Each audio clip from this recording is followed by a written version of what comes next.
가운데 성령과 지혜가 충만하게 하옵소서. 감사드리며 예수님 이름으로 기도했습니다. 아멘. 우리 옆에 계신 분들, 앞에 계신 분들 사랑합니다. 은혜 누리세요 하고 축복하지요.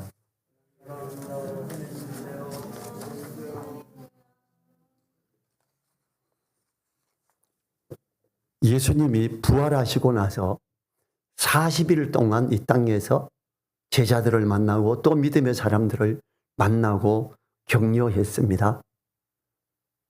처음 여자들이 주님의 무덤에 찾아갔을 때도 주님께서 그 여자들에게 두려워 말라 그럽니다. 사람들은 참 두려워했어요.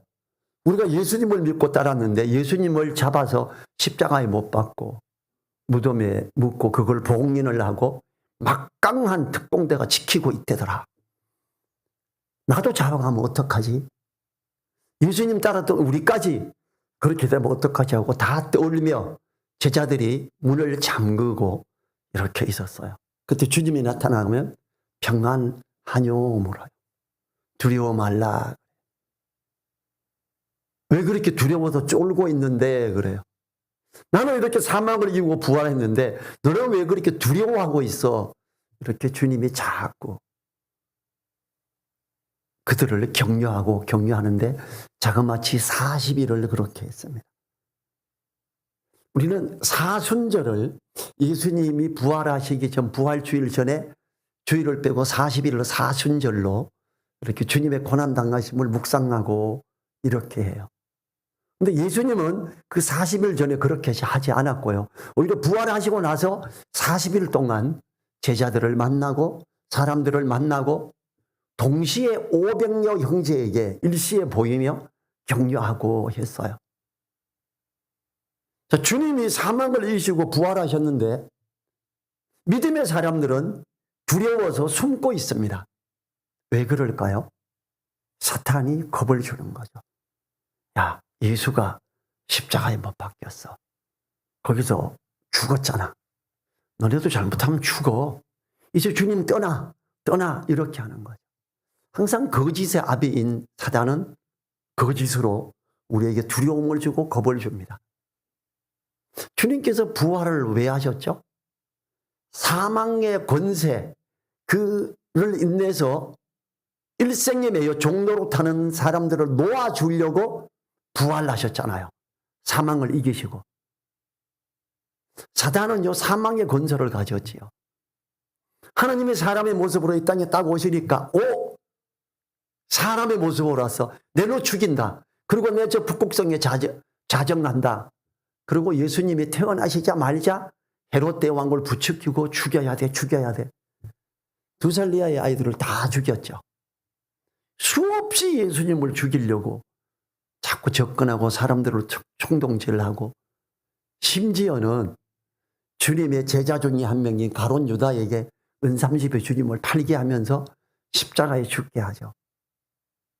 십자가에 못 박히셔서 죽으실 때에 3시간 동안 온 세상이 빛을 잃고 깜깜한 가운데 있을 때 사단은 쾌재를 불렀을 거예요. 됐다. 이제 하나님 내가 죽였어. 이제 내가 저 왕자에 앉을 거야. 이랬을 거예요. 그런데 그가 가진 사망의 권세를 들으시고 3일 뒤에 부활하셔버렸죠. 사망을 이겨버리신 거예요. 그리고 히브리서 2장 14, 15절은 이렇게 말합니다. 사망의 권세를 깨뜨리고 사망에 매여 일생의 종로로 타는 자들을 놓아주시려고 주님이 부활하셨다. 이렇게 말합니다. 주님이 부활하셨음에도 여전히 두려워서 벌벌 떨고 있는 제자들을 만날 때마다 격려하시고 말씀에 뭐라고 그랬냐? 부활하신다고 말하지 않았냐? 계속 격려하시고 그런 말씀을 들을 때 그들은 마음이 뜨겁고 힘을 얻기 시작하죠. 그 힘을 얻고 회복시키는데 세우는데 40일이 걸렸어요.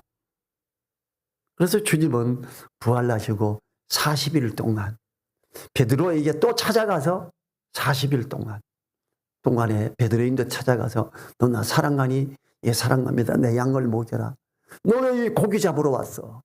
이제는 사람을 낚는 어부가 되게 한다 그랬잖아. 왜 고기 낚는 어부가 다시 되려고 하는데 내 양을 먹여라. 사람을 낚는 어부가 되라. 사람을 낚는 어부가 되라. 주님께서 부활하시고 나서 갈릴리 호수의 바다에 가서 고기를 못 잡고 있는 그들에게 그물을 던져 깊은 데로 가서, 그리고 큰 고기 153마리를 끌어올리는데 그물이 찢어질 지경이 될 정도로 엄청난 것. 주님이 불렀을 때에 이제 사람을 낚는 어부가 되게 하리라 하는 말씀을 생각나게 하신 거죠. 그리고 베드로가 주님이시다. 그냥 배에서 뛰어내려가지고 헤엄치고 얼른 주님께로 가지요. 그 베드로에게 베드로야 너 나 사랑해? 예 주님, 내가 주님 사랑하는 줄 주님이 아시잖아요. 내 양걸 먹여, 내 어린 양걸 먹여, 내 어린 양걸 먹여 이래요. 힘주시는 주님이 그들에게 명하시는 것은 내 어린 양을 먹여라 해요. 오늘 그런 부분을 다시 이야기하죠. 18절은 예수께서 나와 일러 가라사대 하늘과 땅의 모든 권세를 내게 주셨으니 그래요. 마태가 쓰는 복음서의 마지막 부분이죠. 주님이 말씀하시기를 이 하늘과 땅의 모든 권세를 내게 주셨으니 이렇게 하면서 명령을 해요. 지금 이 명령을 주는데 그게 그냥 내가 갈릴리에 있던 가나에서 난 그런 연약한 예수가 아니야. 하늘과 땅이 모든 권세를 가진 내가 명령하는 거야. 이렇게 말씀하시는 거예요. 하늘과 땅의 모든 권세를 받았다라는 것, 부활하신 주님의 대선언이죠. 주님은요, 하나님과 동등됨을 취할 것으로 여기지 아니하셨어요. 히브리서 2장에 보면 나오죠. 빌립보서요. 2장에 보면. 그런데 왜 주님께서는 이제 하나님과 동등한 그런 하늘과 땅의 모든 권세를 내가 다시 가졌어라고 이야기할까요? 주님이 이제 사망의 권세를 깨뜨리고 십자가에 못 박히시고 이기시고 십자가에 못 박히실 때 피를 흘리시고 물과 피를 다 쏟으시며 못 박히실 때 사람들의 죄를 깨끗게 하는 이걸 해서 다 이루었다 그랬어요. 그리고 나서 사람들을 향한 이런 걸 다 이루었는데 하나 더 사망을 이기는 그 이김이 또 있었던 거예요. 그리고 이제 부활하시고 나서 모든 권세를 내게 주셨다. 이제 이 명령을 가지고 가는 그들은 그냥 갈릴리 가나에서는 그런 나사렛 예수를 말하는 게 아니고 하늘과 땅의 모든 권세를 가지신 그 주님의 명령을 받고 간다라는 거죠. 그냥 이스라엘의 왕 정도가 아니고 로마의 황제 이런 정도가 아니고 전 세계의 모든 왕들을 통합해도 절대 따라갈 수 없는 하늘과 땅의 모든 권세를 가지신 그 주님이 명령하신다 이 말이에요. 이건 뭘 말해요? 우리나라 대통령이 어떤 걸 지시해서 뭘 하게 한다. 지방에서 어떤 지역에서 반대하고 할 때 야 그런 거 다 없이고 야 법 부분도 이렇게 바꾸고 대통령의 특별명령으로 다 일을 하게 하죠. 모든 권세를 가지신 주님이 말씀하시고 복음을 들고 나가는 그 길에는 모든 것이 역사함을 이야기하죠. 실제로 주님의 말씀을 가지고 가는 그런 곳에서 역사가 일어납니다. 여러분, 우리가 복음서나 사도행전에 기록되었던 이런 역사 그냥 우리 집에서는 안 일어납니다. 선교 일선에서는 여전히 이런 역사가 일어난다는 거죠. 어디요? 복음을 들고 나가는. 왜? 거기에는 하늘과 땅의 모든 권세를 가지신 주님의 명령을 수행하는 그들에게 오늘 말씀 마지막에 뭐라 그래요? 볼지어다 내가 세상 끝날까지 너희와 항상 함께 있으리라 하시니라 그래요. 누구와? 주님의 이 최고 명령을 들고 가는 자들과 함께 한다는 거예요. 그리고 거기 역사하신다는 걸 이야기하고 있죠.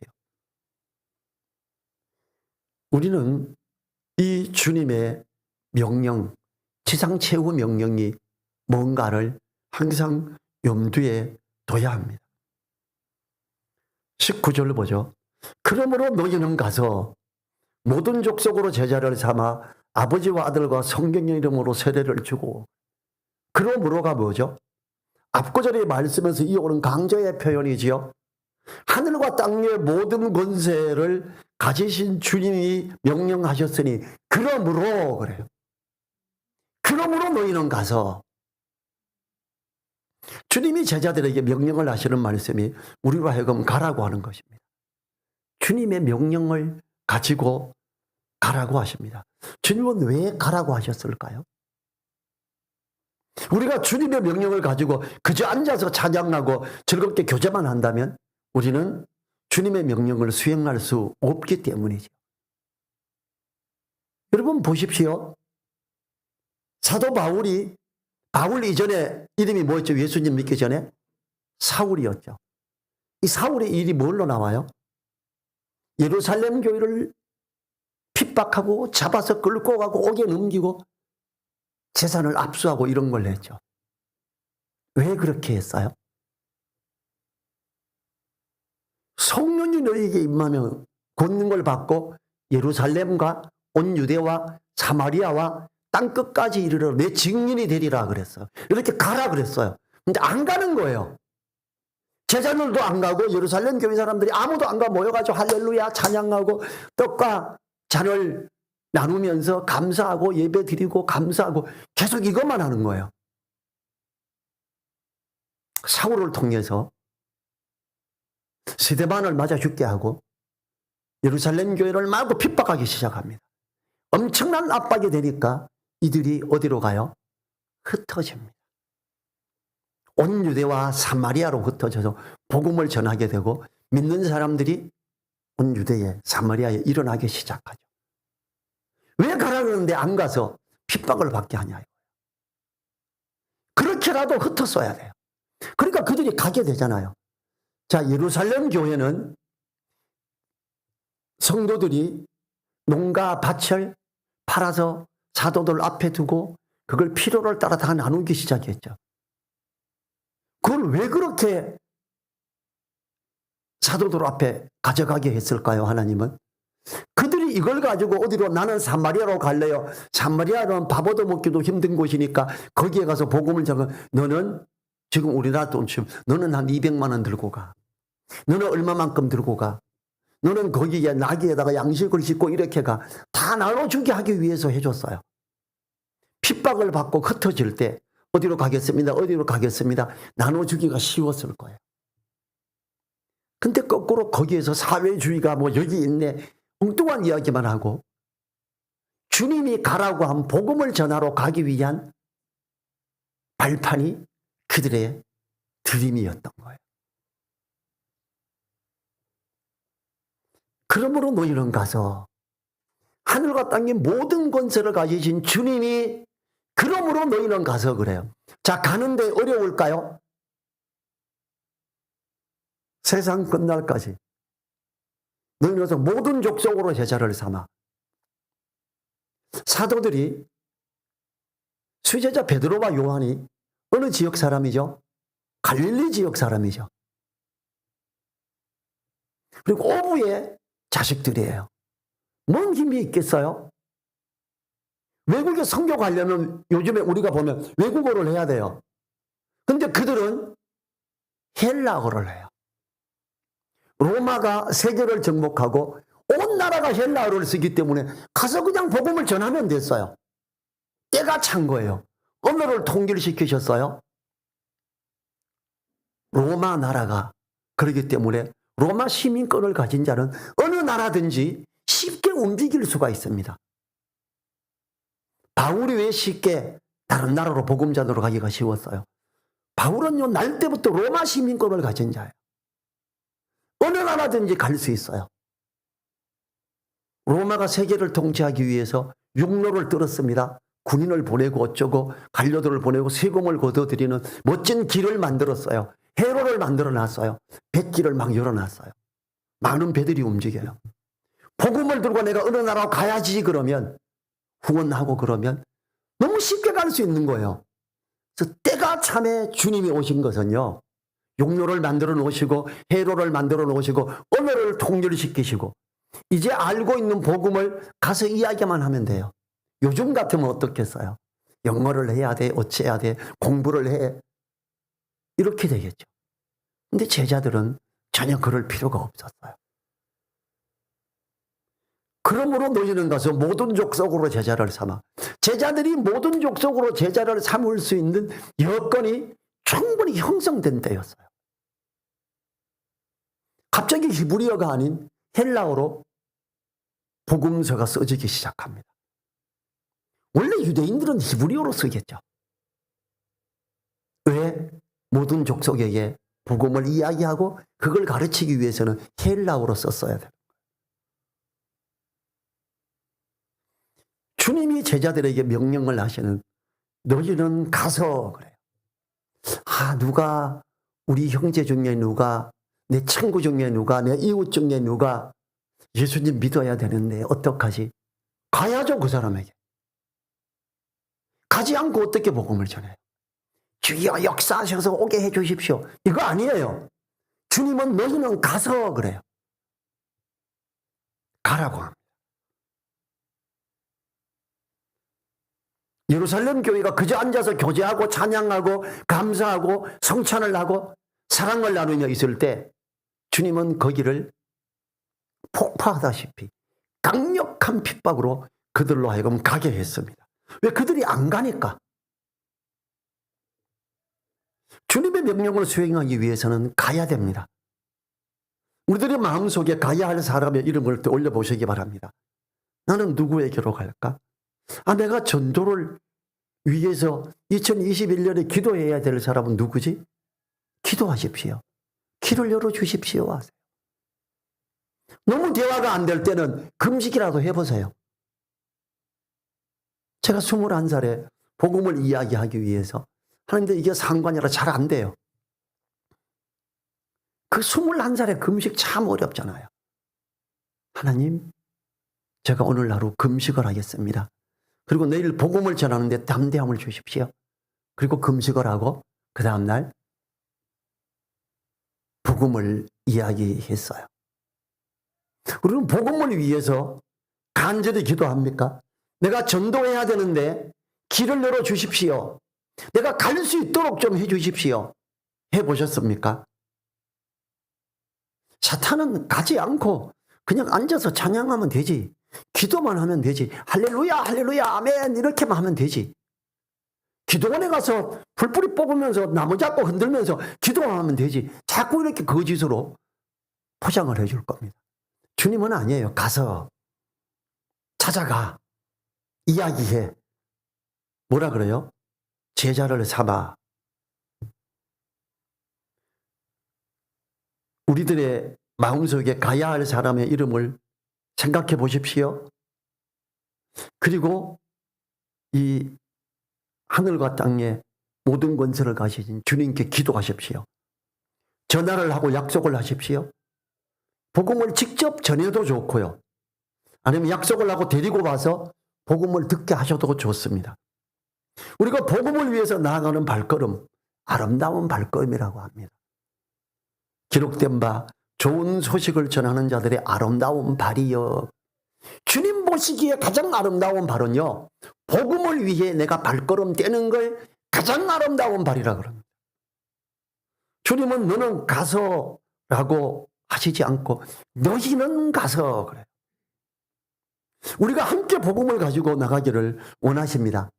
어떤 사람은 복음을 준비하고 어떤 이는 대접할 것을 준비하고 어떤 이는 아름다운 찬양과 미소로 따뜻하게 맞이함으로 함께 복음을 전하고 가르침으로 주님의 명령을 수행하는 우리가 되도록 해야 됩니다.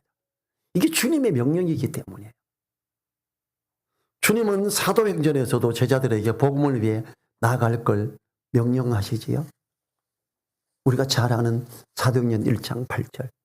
오직 성령이 너희에게 임하시면 너희가 권능 걸 받고 예루살렘과 온 유대와 사마리아와 땅끝까지 이르러 내 증인이 되리라 하시니라. 나는 성령이 충만해서 하나님의 음성을 들어요. 나는 성령이 충만해서 방언을 랄랄랄라 되게 잘해요.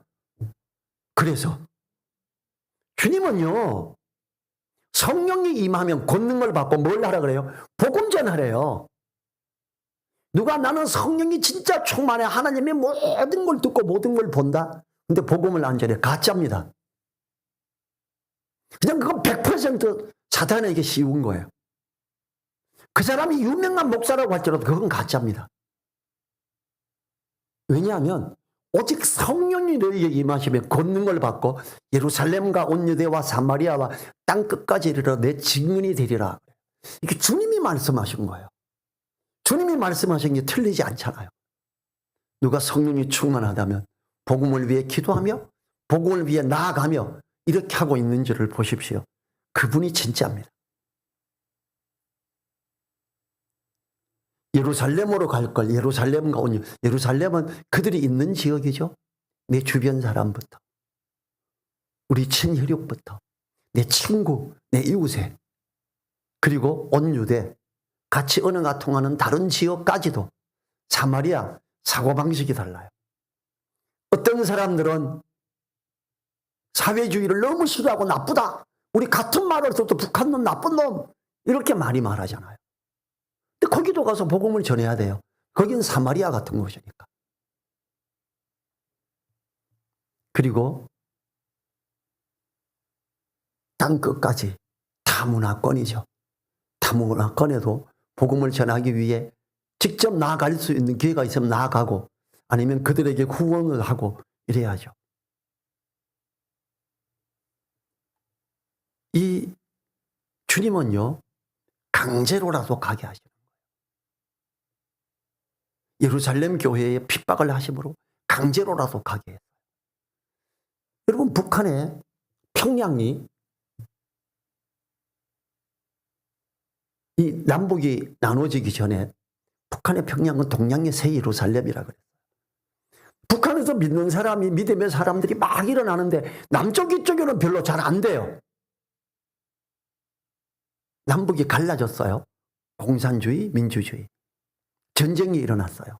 수많은 북한의 믿음의 사람들이 거기서는 믿음에 대한 걸 공격하고 못하게 하니까 남한으로 내려오고 남한은 온통 복음이 많이 편만히 거하게 돼요. 평양에서 동양의 새 예루살렘이라는 곳에서 사람들이 미리 남쪽으로 복음을 위해서 제주도까지 나아갔다면 어땠을까요?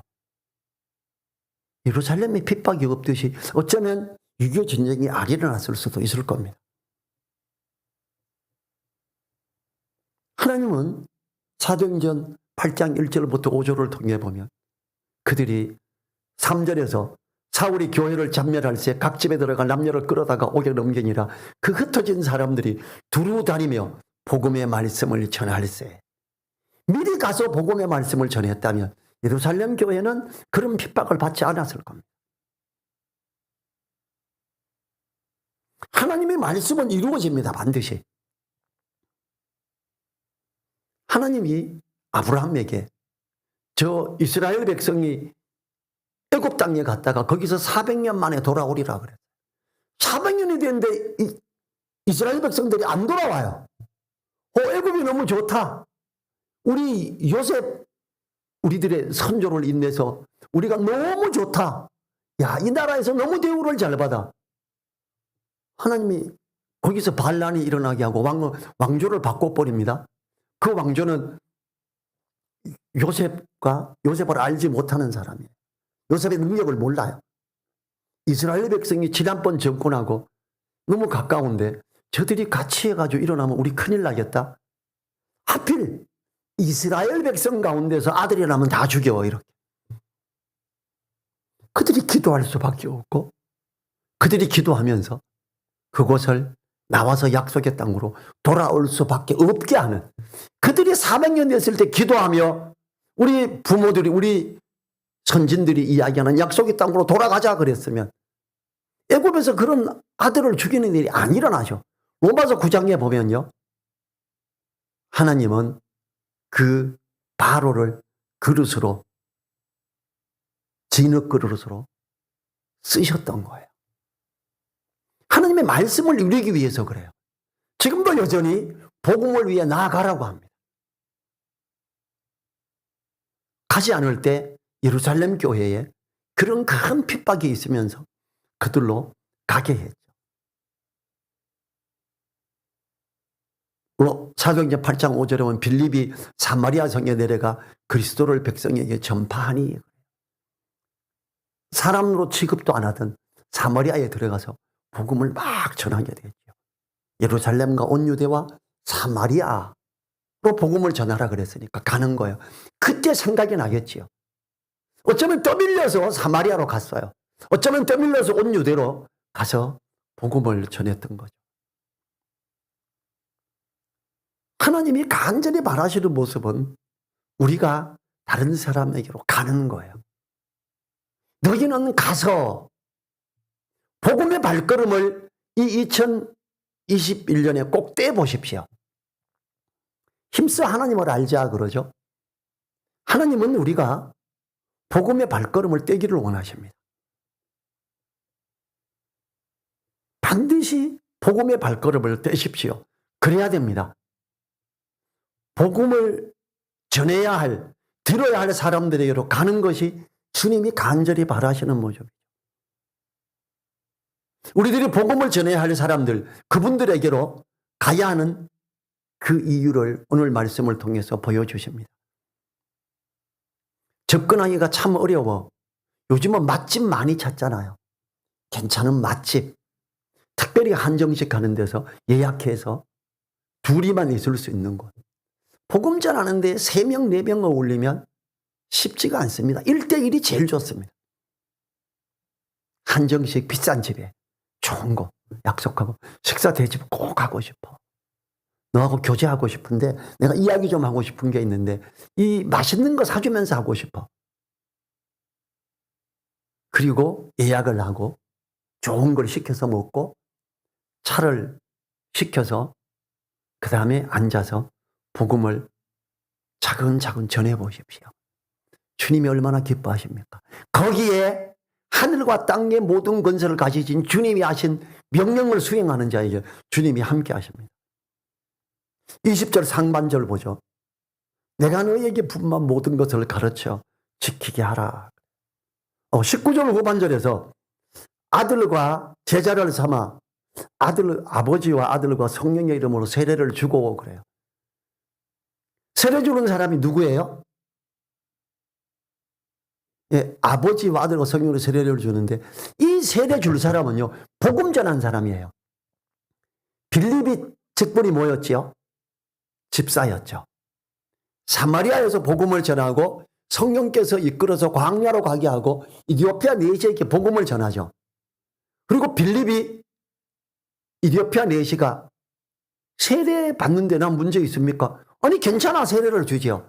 아니 세례는 사도들인데 가야 돼. 가자 예루살렘으로. 이렇게 안 했죠. 세례 줄 수 있는 사람, 세례 주는 사람 누구냐? 복음 전하는 사람입니다. 우리는 이제 침례를 행할 때 복음 전하는 사람이 같이 줍니다. 세례 주는 권한이 복음 전하는 사람에게 있어요. 우리는 세례 주는 사람은 목사님에게 있습니다, 권한이. 이렇게 생각할 거예요. 아니에요. 만약에 목사님에게만 이 세례 주는 권한이 있으면 목사님만 복음 전할 의무가 있는 거예요. 복음을 전하는 누구든지 세례를 줄 힘이 있습니다. 주님께서 너희는 가서 모든 족속으로 제자를 삼아 아버지와 아들과 성령의 이름으로 세례를 주고 그랬어요. 20절 상반절에 내가 너희에게 분바 모든 것을 가르쳐 지키게 하라. 우리는 믿지 않는 모든 사람에게로 가서 복음을 전하고 주님의 말씀을 가르쳐 지키게 하므로 하나님의 풍성한 은혜의 사랑을 알고 누릴 수 있도록 가르쳐야 합니다. 모든 말씀은 사람을 바르게 하며 교훈을 삼게 하고 의로 교육하기에 충분하기 때문입니다. 하나님의 형상을 따라 만드신 참된 인간성을 회복하는 데에는 주님의 말씀을 가르치고 지키게 하는 것이 가장 좋기 때문입니다. 제가 예수님을 21살에 믿고 1년 뒤에 22살에 복음을 회사에서 전하고 사람들을 모아서 성경 공부를 가르치기 시작했어요. 저 22살에 50대도 와가 들었어요. 기독교 백화점 가서 전도하고 뭘 가르치려고 사는데 사랑, 기쁨, 평안, 전도지가 이게 뭐야? 이게 무슨 전도지? 이거 안 된다. 집어치워버리고 복음을 글로 쓰기 시작했어요. 그때가 81년도였기 때문에 이런 컴퓨터로 이런 걸 출력할 시대가 아니었어요. 손으로 열심히 쓰고 사파 그리고 마스터 인쇄. 복사하면 비싸요. 50장 정도 해야 되니까. 30명에서 50명이 와서 들었어요. 그럼 가서 나눠주고 성경 공부를 가르쳤어요. 50대 되신 분이 22살 난 애가 가르치는데 야, 멋진 거 가르쳐줘서 고마워 그래. 22살 애가 뭘 알겠어요?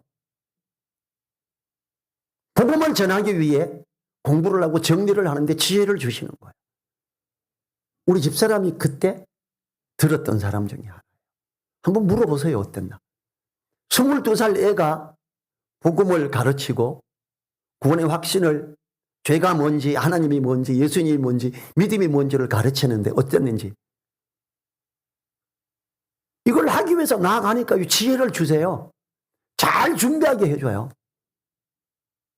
멋진 성경 공부 교재를 만들게 되는 거예요. 하니까 주님이 하늘과 땅의 모든 권세를 가지신 주님이 지혜를 주시고 그걸 정리할 줄 알게 하고 처음에 막막했어요. 내가 너에게 분반 모든 것을 가르쳐 주게 하라. 성령께서 하시는 일이 뭐예요? 내가 너희에게 말한 걸 생각나게 하리라. 성령께서 생각나게 합니다. 준비를 해보십시오. 그냥 막연히 가만히 있으면 안 돼요. 아,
하는 발걸음을 가진 성도와 함께 하시겠다는 약속이지요. 복음을 위해서 끝까지 함께 하시겠다는 약속이지요. 우리는 이사야 41장 10절 잘 아는 말씀이죠. 두려워 말라. 내가 너와 함께 함이니라. 놀라지 말라. 나는 내 하나님이 됨이니라. 이번에 복음 전하러 가려고 그러면 그쪽 동네 사람들 다 싫어하는데, 이 싫어하는 사람 있을 수 있죠. 그래도 기도해야죠. 누구 한 명 위해 기도하고. 여러 사람 있는 데서 막 이야기하고 그런 논쟁이 됩니다. 그런 건 하지 마세요. 1대1. 정중하게 초청하고, 아니면 정중하게 어디 시간을 마련하고, 그렇게 해서 복음을 위해 나아가십시오. 그리고 그를 위해 기도하며 가십시오. 그러면 하늘과 땅의 모든 권세를 가진 그 주님이 함께합니다. 자, 여러분, 수년 전에 대한민국 교회가 전 세계 선교사 2위 국가였어요. 지금 몇 등인지 아세요? 어떤 파악에서는 4위라 그러고 어떤 파악에서는 6위라 그럽니다. 왜냐하면 중국과 인도네시아 이쪽에서 그 안에 다문화가 많아요. 거기 나가는 선교사들이 우리나라보다 훨씬 많아져서 중국, 인도가 더 올라갔어요. 미국이 우리나라보다 많고, 그러니까 어떤 통계에서는 한국이 4등이 되는 거예요. 미국, 중국, 인도, 한국. 그럼 실제로 다른 나라로 가서 복음 전하는 데는 여전히 대한민국이 2등입니다. 어떻습니까? 대한민국 선교사들이 해외 선교로 가기 위해 하나님은 뭘 허락하세요? 문화를 통해서 대한민국 문화가 엄청나게 세계를 히트치게 하잖아요. BTS가 세계 1위예요. 사람들이 뭐라 그래요? 너무 좋아하잖아요. 대한민국 BTS 옛날에 강남스타일 히트칠 때 제가 필리핀을 갔더니 들에서 일하다가 강남스타일 이러고 춤을 춰요. 저 한국 사람 지나간다고. 그게 다 복음과 연결된 하나님의 역사하심, 일을 일으키심. 대한민국에 이렇게 관심을 많이 끌게 하는 거죠. 복음을 위해 나아가는 곳에 큰 일들이 일어납니다. 우리가 대한민국이 우리가 주님이 모든 족속에게로 가서 복음을 전해라 하는 걸 염두에 둬야 됩니다. 예루살렘, 우리 주변, 온 유대, 같은 언어에 있는 사마리아, 문화가 다른 언어는 같지만 그 다음에 땅 끝까지 다 문화. 여기를 위해서 기도하시고 선교를 위해 한 번도 헌금을 안 했다면 선교 헌금을 해보십시오. 그럼 그들에게 전달할 수 있습니다. 우리가 복음을 위해 나아갈 수 있는 주님의 부활하신 주님이 40일 동안 격려하시면서 권했던 최고의 명령, 이 말씀이었습니다. 우리 자리에서 일어나셔서 1분간 기도하시오. 내가 복음을 위해 갈 수 있도록 그 떠오르는 그 사람과 1대1로 만나서 복음을 전하는 내가 될 수 있도록, 갈 수 있도록 역사해달라고.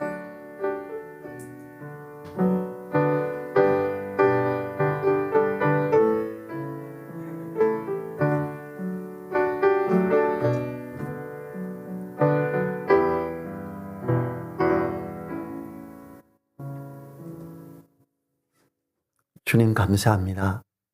부활하신 주님, 40일 동안 제자들을 만나 수많은 믿음의 사람들을 만나 격려하고 힘주시며 최후의 명령으로 너희는 가서 복음을 전하라고 예루살렘과 온 유대와 사마리아와 땅끝까지 이르러 주님의 증인이 되라고 하시고, 그렇게 가는 자들에게 하늘과 땅의 모든 권세를 가지신 주님이 함께 하시겠다고 약속하신 감사합니다.